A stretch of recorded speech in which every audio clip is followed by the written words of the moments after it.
Hello friends, welcome to Flourish Learning. शिक्षणाने माणूस समृद्ध होतो. चला तर मग आज आपण ही इयत्ता 9वीचा भाग 1 मधील पाठ 3 बहुपदी शिकूयात, समजून घेऊयात आणि समृद्ध होऊयात. तर बहुपदी म्हणजे काय? तर ज्या बेजिक राशीमध्ये चलाचे घातांक पूर्ण संख्या असतात त्या राशीला बहुपदी असे म्हणतात. तर काय पाहिजेत? घातांक हे काय पाहिजे? पूर्ण संख्या असायला पाहिजे. तर पूर्ण संख्या, नैसर्गिक संख्या, पूर्णांक संख्या या आपण आधीच्या पाठामध्ये पण शिकलेलो आहोत. तर पूर्ण संख्या कुठून सुरू होतात? तर शून्यापासून सुरू होतात. तर ज्या बेजिक राशीमध्ये चलाचे घातांक, जो घातांक आहे तो पूर्ण संख्या असला पाहिजे, म्हणजे ती राशी काय असते? बहुपदी असते.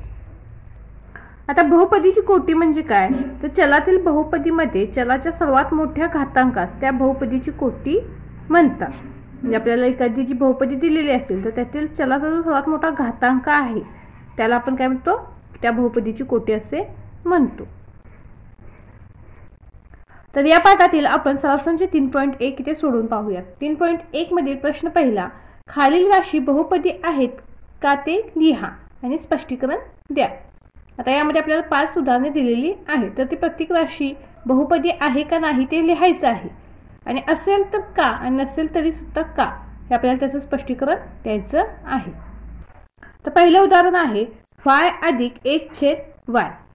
आता या राशीमध्ये 1/y म्हणजेच काय? y चा घातांक ऋण 1, कारण ते y हे जे आहे ते छेदामध्ये आहे म्हणून त्याचा घातांक काय होईल? ऋण 1. तर कोणत्या नियमानुसार आपल्याला घातांकाचे नियम ते पाठ असणं गरजेचं आहे. तर कोणता इथं नियम वापरलेला आहे? 1/a चा घातांक m बरोबर a चा घातांक ऋण m. या घातांकाच्या नियमानुसार 1/y चा घातांक काय आहे? ते y चा घातांक काय आहे? ते ऋण 1 आहे. या राशीतील y चा घातांक ऋण 1 ही ऋण पूर्णांक संख्या आहे. आपल्याला तर काय म्हटलेलं आहे? बहुपदी असण्यासाठी काय पाहिजे? पूर्ण संख्या असली पाहिजे. चलाचा घातांक ही पूर्ण संख्या असली पाहिजे, पण इथं काय आहे? ऋण पूर्णांक संख्या आहे, म्हणून y अधिक 1/y ही राशी बहुपदी नाही. याचा घातांक काय आहे? ऋण 1 आहे, म्हणून ही राशी बहुपदी नाही. यानंतर दुसरं उदाहरण आहे 2 वजा 5 वर्गमुळात x. आता या राशीमध्ये वर्गमुळात x म्हणजेच काय? x चा घातांक 1/2. वर्गमुळात म्हणजे याचं वर्गमूळ घ्यायचं आहे. कर्णी चिन्हात x आहे तर याचा आपल्याला वर्गमूळ घ्यायचं असतं, म्हणून काय होईल? याचा घातांक काय होईल? 1/2. या राशीमध्ये x चा घातांक 1/2 हा अपूर्णांक आहे. काय? हा अपूर्णांक आहे. पूर्ण संख्या आहे का 1/2? तर नाही. पूर्ण संख्या कुठून सुरू होतात? शून्यापासून. 0 1 2 3 अशा पुढे त्या वाढत जातात. तर 1/2 त्यामध्ये येते का? तर नाही, म्हणून 2 वजा 5 वर्गमुळात x ही राशी बहुपदी नाही. यानंतर तिसरं उदाहरण आहे x वर्ग अधिक 7x अधिक 9. आता इथे घातांक किती पहा? 2 आहे पहा, आणि इथे किती आहे? 1 आहे, आणि याचा काही नाही म्हणजे याचा 0 असतो. आता या राशीतील पदांच्या चलांचे घातांक अनुक्रमे 2 1 0 आहेत. याचा घातांक किती? 2 आहे. याचा इथे काही नाही म्हणजे 1 असतो, आणि याचा काहीच नाही म्हणजे 0 असतो. तर 2 1 0 या पूर्ण संख्या आहेत. तर या तिन्ही संख्या काय आहेत? पूर्ण संख्या आहेत, म्हणून x वर्ग अधिक 7x अधिक 9 ही राशी बहुपदी आहे. ह्या ज्या तिचा घातांक ज्या आहेत संख्या त्या पूर्ण संख्या आहेत, म्हणून ही राशी काय आहे? बहुपदी आहे. यानंतर 2m चा घातांक ऋण 2 अधिक 7m वजा 5. आता इथे पहा, या राशीतील 2m चा घातांक ऋण 2 या पदाच्या चलाचा घातांक ऋण 2 आहे. तर याचा घातांक 1 आहे आणि याचा घातांक 0 आहे, पण जी सुरुवातीची जी राशी आहे आपली त्याचा घातांक आहे ऋण 2 आहे. तर ऋण 2 ही ऋण पूर्णांक संख्या आहे, म्हणून ही जी बहुपदी आहे ही काय आहे? ही राशी जी आहे ती बहुपदी नाही. तर ऋण 2 असल्यामुळे काय आहे? ही राशी बहुपदी नाही, म्हणून 2m चा घातांक ऋण 2 अधिक 7m वजा 5 ही राशी बहुपदी नाही. यानंतर पुढील उदाहरण आहे 10. इथं फक्त आपल्याला 10 ही संख्या दिलेली आहे, त्याच्यासोबत कोणतंही चल पद दिलेलं नाही. तर याचा घातांक काय असतो? 0 असतो, म्हणजे ही बहुपदी आहे असं आपण ते डायरेक्ट लिहू शकतो. पण तरी आपण ते अजून थोडं समजून पाहूया. तर दिलेल्या राशीमध्ये चल नाही, तर चल पद कोणतंही दिलेलं नाही, म्हणून 10 बरोबर काय होईल? 10 गुणिले 1 म्हणजेच काय? तर 10 बरोबर 10 गुणिले x चा घातांक 0 असे लिहिता येते. तर आपण ते 10ला काय करू शकतो, x चा घातांक 0 ने गुणू शकतो. आता 10 या राशीतील चलाचा घातांक 0 आहे. 0 ही पूर्ण संख्या आहे, म्हणून काय होईल, 10 ही राशी बहुपदी आहे.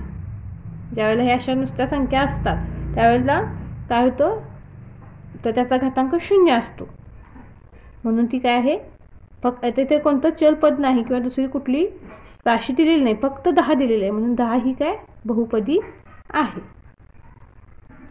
यानंतर दुसरं उदाहरण आहे, खालील प्रत्येक बहुपदीतील m चा घातांक 3 चा सहगुणक लिहा. त्यामध्ये आपल्याला 3 उदाहरणे दिलेली आहेत. तर m चा घातांक 3 असणाऱ्या बहुपदीचा सहगुणक लिहायचा आहे. तर इथे m चा घातांक 3, तर या बहुपदीतील m चा घातांक 3 चा सहगुणक काय आहे, 1 आहे. इथे दुसरी कुठलीही संख्या नाही, फक्त m चा घातांक 3 दिलेला आहे, म्हणजे याचा सहगुणक काय असतो, तर 1 असतो, म्हणून ते काय आहे, सहगुणक 1 आहे. यानंतर दुसरी बहुपदी काय आहे, ऋण 3/2 अधिक m ऋण वर्गमुळात 3 m चा घातांक 3. आता या बहुपदीतील m चा घातांक 3 चा सहगुणक ऋण वर्गमुळात 3 आहे. म्हणजे तुम्ही पाहू शकता याच्या जोडीला काय आहे, वर्गमुळात 3 आहे, पण त्याच्या पुढे काय आहे, ऋण चिन्ह आहे. तर ते आपल्याला ऋण चिन्हासोबत इथे लिहावं लागेल. ऋण वर्गमुळात 3 हा m चा घातांक 3 चा सहगुणक आहे. यानंतर पुढील उदाहरण आहे, वजा 2/3 m चा घातांक 3 वजा 5m वर्ग अधिक 7m वजा 1. आता या बहुपदीतील m चा घातांक 3 चा सहगुणक काय आहे, ऋण 2/3. सहगुणक म्हणजे त्याच्या सोबत असलेली संख्या. यानंतर पुढील प्रश्न आहे, खालील माहितीवरून x हे चल वापरून प्रत्येकी एक बहुपदी लिहा. तर इथे x हे चल वापरून आपल्याला दिलेल्या माहितीवरून प्रत्येक एक बहुपदी लिहायची आहे. तर इथे पहिला प्रश्न काय आहे, कोटी 7 असलेली एकपदी. ते एकपदी लिहायचे, म्हणून आपण ते काय केलं, x हे चलपद आपल्याला ते वापरायला सांगितलेलं आहे, म्हणून आपण ते काय लिहिलं, x चा घातांक 7. यानंतर कोटी 35 असलेली द्विपदी, म्हणजे 2 पदं असतील अशी, आणि तिची कोटी किती पाहिजे, 35 पाहिजे, म्हणून आपण ते काय केलं, 2x चा घातांक 35 अधिक 7. त्यानंतर आपण 4x चा घातांक 35 अधिक 3x वर्ग किंवा 3x चा घातांक 2. तर ह्या ज्या बहुपदी आहेत ह्या प्रत्येकाच्या वेगवेगळ्या येऊ शकतात. तर इथे तुम्ही कोणत्याही संख्या घेऊ शकताय, फक्त इथं काय पाहिजे, कोटी 35 पाहिजे, म्हणजे त्या x ची कोटी 35 पाहिजे. बाकीच्या ज्या संख्या आहेत त्या तुमच्या बदलल्या तरी चालतील. कोटी 8 असलेली त्रिपदी. त्रिपदी म्हणजे 3 पदं असली पाहिजेत. तिथं कोटी 8 असलेली म्हटले, तर इथं आपण काय घेतलं, 6x चा घातांक 8 अधिक 2x चा घातांक 4 अधिक 9. इथे आपल्याला x चा घातांक 8 आला पाहिजे. बाकी या संख्या ज्या आहेत त्या तुम्ही कोणत्याही घेऊ शकताय. आता आपण अजून एक इथे कोणती बहुपदी लिहिली, तर 12x चा घातांक 8 वजा 7x अधिक 6. तर आपल्याला तो कोटी 8 मिळणं गरजेचं आहे. बाकीची तुमच्या ज्या संख्या आहेत किंवा ती चिन्ह आहे ती बदलली तरी चालतील. तुम्ही यापेक्षाही जादा लिहू शकता तुमच्या सरावासाठी. नंतर पुढील प्रश्न आहे, खालील प्रत्येक बहुपदीची कोटी लिहा. आपल्याला ते ज्या बहुपदीची लिहिली आहे तर त्याची कोटी म्हणजे त्याचा घातांक आपल्याला इथं लिहायचा आहे. तर इथे पहिला उदाहरण काय आहे, वर्गमुळात 5. आता वर्गमुळात 5 म्हणजे या बहुपदीची कोटी काय आहे, तर 0 आहे. इथं कोणती कोटी आहे का याची, तर नाही, म्हणजे याची कोटी काय आहे, 0 आहे.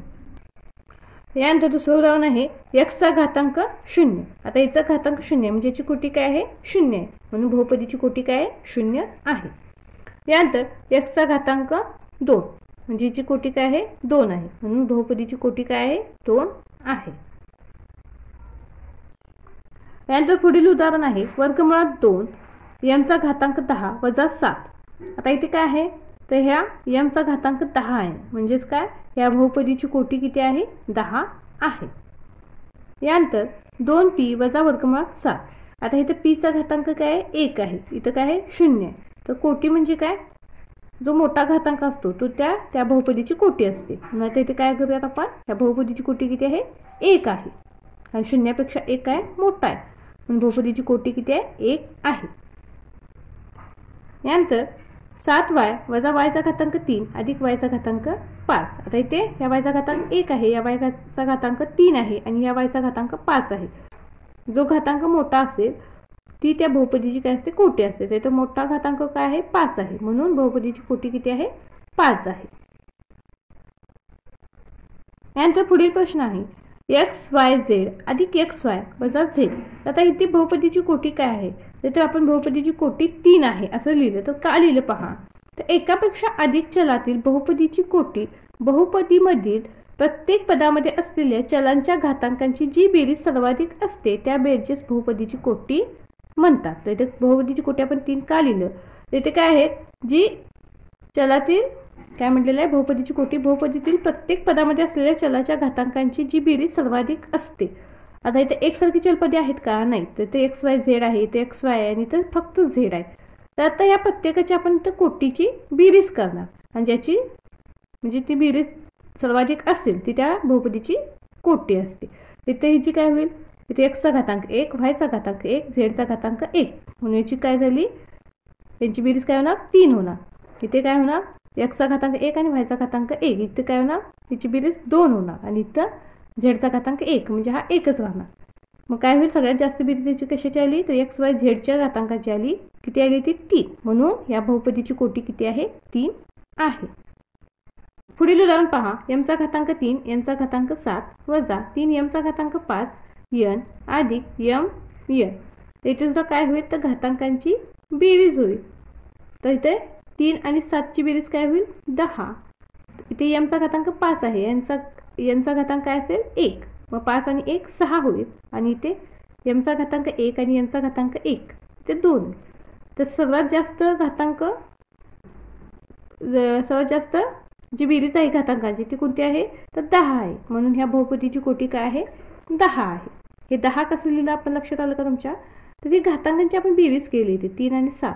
ही बेरीज किती मिळते 10. म्हणून बहुपदीची कोटी किती आहे, 10 आहे. यानंतर पुढील प्रश्न आहे. खालील बहुपदींचे रेषीय, वर्ग व घन बहुपदी या प्रकारे वर्गीकरण करा. तर आपल्याला तर काही बहुपदी दिलेली आहे, तर त्याचे आपल्याला रेषीय बहुपदी, वर्ग बहुपदी आणि घन बहुपदी असं वर्गीकरण करायचं आहे. तर पहिली बहुपदी आहे 2x वर्ग अधिक 3x अधिक 1. तर त्याचं घातांक आहे 2 आहे. म्हणून काय होईल, ही वर्ग बहुपदी आहे. काय, ही वर्ग बहुपदी आहे. यानंतर दुसरं 5p. आता ही काय आहे, तर रेषीय बहुपदी आहे. कोणती बहुपदी आहे, ही रेषीय बहुपदी आहे कारण याचा घातांक आहे फक्त 1 आहे. यानंतर वर्गमुळात 2y वजा 1/2 ही सुद्धा काय आहे, रेषीय बहुपदी आहे. यानंतर mचा घातांक 3 अधिक 7mचा वर्ग अधिक 5/2m वजा वर्गमुळात 7. आता इथे सगळ्यात मोठा घातांक किती आहे, 3 आहे. म्हणून ही कोणती बहुपदी आहे, तर घन बहुपदी आहे. इथे याचा घातांक 2 होता म्हणून ही वर्ग बहुपदी आहे. याचा घातांक 1 आहे, याचा 0 आहे म्हणून हे काय रेषीय बहुपदी आहेत. इथे याचा घातांक काय आहे, 3 आहे म्हणून ही कोणती आहे, तर घन बहुपदी आहे. यानंतर एचा घातांक 2 म्हणून ही कुठली होईल, तर वर्ग बहुपदी आहे. यानंतर 3r चा घातांक 3. इथे घातांक 3 आहे म्हणून ही कुठली बहुपदी आहे, तर घन बहुपदी आहे. तुम्ही अशा पद्धतीने सुद्धा लिहू शकताय किंवा तुम्ही टेबल सुद्धा बनवून असं लिहू शकताय. रेषीय बहुपदी, वर्ग बहुपदी आणि घन बहुपदी अशा पद्धतीने 3 कॉलम बनवून त्याच्या पुढे तुम्ही त्यातली कोणती जी बहुपदी आहे ती त्याच्यासमोर लिहू शकताय किंवा हे अशा पद्धतीने सुद्धा लिहिलं तरी चालेल. यानंतर पुढील प्रश्न आहे. खालील बहुपदी प्रमाण रूपात लिहा. तर यामध्ये आपल्याला 2 उदाहरणे दिलेली आहेत. तर आपल्याला जी बहुपदी दिलेली आहे ती प्रमाण रूपात लिहायची आहे. तर पहिली बहुपदी आहे एमचा घातांक 3 अधिक 3 अधिक 5m. त्याचं प्रमाण रूप काय आहे, तर एमचा घातांक 3 अधिक 5m अधिक 3. यानंतर दुसरी बहुपदी आहे वजा 7y अधिक yचा घातांक 5 अधिक 3yचा घातांक 3 वजा 1/2 अधिक 2yचा घातांक 4 वजा yचा घातांक 2. त्याचं प्रमाण रूप काय मिळेल आपल्याला, तर yचा घातांक 5 अधिक 2yचा घातांक 4 अधिक 3yचा घातांक 3 वजा yचा घातांक 2 वजा 7y वजा 1/2. त्यामध्ये 2 सुधारणे आहेत. तर ही उदाहरणे दोन्ही आपली इथं पूर्ण झालेली आहेत. पुढील प्रश्न आहे. खालील बहुपदी सहगुणक रूपात लिहा. तर आपल्याला तर बहुपदी दिलेली आहे तर ते आपल्याला सहगुणक रूपात लिहायच्या आहेत. तर पहिली बहुपदी काय आहे, एक्सचा घातांक 3 वजा 2. त्याला सहगुणक वापरून आपण ही बहुपदी इथे पूर्ण करूया. आता इथे एक्सचा घातांक 3 आहे, त्यानंतर काय होईल अधिक 0 x घातांक 2 अधिक 0 x वजा 2. तर आपण तर काय केलं तर उतरत्या क्रमाने बहुपदी लिहिलेली आहे. घातांक जेवढा मोठा असेल सगळ्यात मोठा तो आपण त्या आधी घेतला, त्यानंतर उतरत्या क्रमाने आपण ती बहुपदी लिहिलेली आहे. म्हणून दिलेल्या बहुपदीचे सहगुणक रूप 1 0 0 ऋण 2 आहे. सहगुणक म्हणजे या चलपदासोबत जे अंक आहेत, ज्या संख्या आहेत त्याला आपण सहगुणक म्हणतोय. तर इथे x घातांक 3 आहे, पण याचा सहगुणक काय आहे 1 आहे. ते काही नाही म्हणजे काय असतो 1 असतो. तर इथे 0 आहे, इथे 0 आणि हे ऋण 2. इथे ऋण चिन्ह असल्यामुळे आपण ऋण चिन्हासोबत इथे लिहिणार आहोत. आता दुसरं उदाहरण आहे 5y. आता 5yचं सहगुणक रूप काय होईल तर 5y अधिक 0 होईल फक्त, कारण याचा घातांक काय आहे 1 आहे, म्हणून 5y अधिक 0 होईल. म्हणून दिलेल्या बहुपदीचे सहगुणक रूप काय होईल 5 आणि 0. सहगुणक काय घेतले आपण 5 आणि 0 घेतले फक्त. यानंतर पुढील उदाहरण आहे 2m चा घातांक 4 वजा 3m चा घातांक 2 अधिक 7. आता याचं सहगुणक रूप काय होईल तर 2m चा घातांक 4 अधिक, आता इथे घातांक 3 असलेली संख्या नाही म्हणून आपण ते 0 घेत आहोत, 0m चा घातांक 3 वजा हे 3m वर्ग अधिक 0m, कारण m चा एक घात असलेले पण आपल्याला ते हवा आहे म्हणून आपण 0m घेतलं अधिक 7. म्हणून दिलेल्या बहुपदीचे सहगुणक रूप काय मिळेल आपल्याला तर 2 0 ऋण 3 0 आणि 7 हे सहगुणक रूप आपल्याला इथे मिळालेलं आहे. तर पुढील प्रश्न आहे खालील सहगुणक रूपातील बहुपदी x चल वापरून घातांक रूपात लिहा. आपल्याला तर सहगुणक रूपात बहुपदी दिलेली आहे, त्याला आपण x चल वापरून घातांक रूपात लिहायची आहे. तर इथे आपल्याला सहगुणक काय दिले आहेत पहिल्या प्रश्नामध्ये 1 2 आणि 3 दिले आहेत. म्हणजे आता प्रमाण रूपातील बहुपदी काय होईल तर x वर्ग, कारण ते 3 पदे आहेत म्हणून ते x वर्ग, तर काय होईल ते सहगुणक काय त्याचा 1 आहे म्हणून आपण 1 इथं लिहिला नाही लिहिला तरी चालेल. त्यानंतर दुसरा सहगुणक काय 2 आहे, मग काय होईल ते अधिक 2x आणि पुढचं 3 आहे म्हणून फक्त अधिक 3 होईल. तर आपण काय मिळाली तर बहुपदी आपल्याला x वर्ग अधिक 2x अधिक 3. यानंतर पुढील सहगुणक रूप काय आहे तर 5 0 0 0 ऋण 1.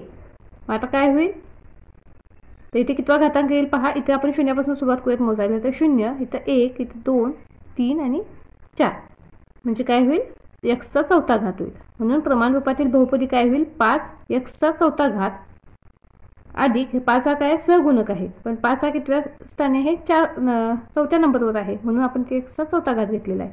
ते शून्यापासून आपण मोजत आहोत. अधिक 0 x चा घातांक 3 अधिक 0 x चा घातांक 2 अधिक 0 x होईल आणि ऋण 1 आहे तसं आहे. यानंतर पुढील सहगुणक रूप पाहूयात ऋण 2 2 ऋण 2 आणि 2. इथं आपण शून्यापासून मोजूया 0 1 2 3 म्हणजे ते x चा कितवा घात होईल तिसरा घात. म्हणून प्रमाण रूपातील बहुपदी काय मिळेल आपल्याला ऋण 2 x चा घातांक 3 अधिक 2 x चा घातांक 2 वजा 2 x अधिक 2. तिथे आपला 8वा प्रश्न पूर्ण झालेला आहे. यानंतर पुढील उदाहरण आहे खाली काही बहुपदी दिले आहेत, त्या बहुपदी दिलेल्या चौकटीत योग्य ठिकाणी लिहा. तर आपल्याला ह्या सर्कलमध्ये आपल्याला काही बहुपदी दिलेली आहेत, तर त्या बहुपदी शोधून आपल्याला योग्य ठिकाणी लिहायच्या आहेत. तर ते वर्ग बहुपदी, तर वर्ग बहुपदी आपली कुठे आहे पहा तर ही x वर्ग, हे आपण येथे लिहूयात. काय होईल x वर्ग ही आपली बहुपदी आहे. अजून बघा कोणती बहुपदी आहे तर ही आहे पहा 2x वर्ग अधिक 5x अधिक 10. तर जिथे कॉमा आहे तिथपर्यंत ती बहुपदी आहे हे लक्षात घ्या. जिथे कॉमा आहे तिथपर्यंतच ती बहुपदी आहे. यानंतर अजून कुठे आहे पहा ही आहे पहा 3x वर्ग अधिक 5x 3x वर्ग अधिक 5x. तर आपल्याला वर्ग बहुपदीमध्ये 3 बहुपदी मिळाल्या x वर्ग 2x वर्ग अधिक 5x अधिक 10 आणि 3x वर्ग अधिक 5x. यानंतर घन बहुपदीमध्ये, आता घन म्हणजे तिथं घन असला पाहिजे, ही एक आहे पहा काय आहे ती x चा घातांक 3 अधिक x वर्ग अधिक x अधिक 5. यानंतर x चा घातांक 3 अधिक 9 एक्सचा घातांक 3 अधिक 9. ह्या दोन बहुपदी आपल्याला घन बहुपदीमध्ये मिळालेल्या आहेत. यानंतर रेषीय बहुपदीमध्ये x अधिक 7.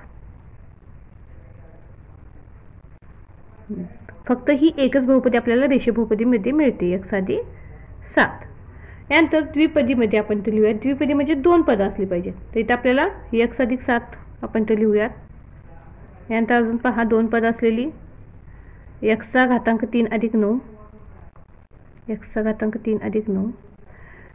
इथे आपल्याला द्विपदीमध्ये आपण लिहित असताना किंवा त्रिपदी एकपदीमध्ये लिहित असताना त्याचा घातांक आपण ते पाहणार नाही आहोत. तर ती किती पद आहेत हे आपण ते पाहून लिहिणार आहोत. तर द्विपदी म्हणजे दोन पद असली पाहिजे त्यामध्ये. तर इथं दोन पद आहेत, इथे दोन पद आहेत, इथे सुद्धा दोन पदे आहेत पहा. म्हणून काय होईल 3x वर्ग अधिक 5x ही सुद्धा द्विपदी आहे. त्यानंतर त्रिपदी. त्रिपदी म्हणजे तीन पद असली पाहिजे. 3 एकच आहे पहा. 2x वर्ग अधिक 5x अधिक 10. यामध्ये 4 आहेत, यामध्येच फक्त 3 आहेत. यानंतर एकपदी. एकपदी म्हणजे एकच पद आहे, हे एकच आहे पहा, x वर्ग. तर अशा पद्धतीने आपला सराव संच पूर्ण झालेला आहे. व्हिडिओ आवडल्यास चॅनलला लाईक शेअर सबस्क्राईब नक्की करा आणि हो कमेंट सुद्धा नक्की करा. धन्यवाद.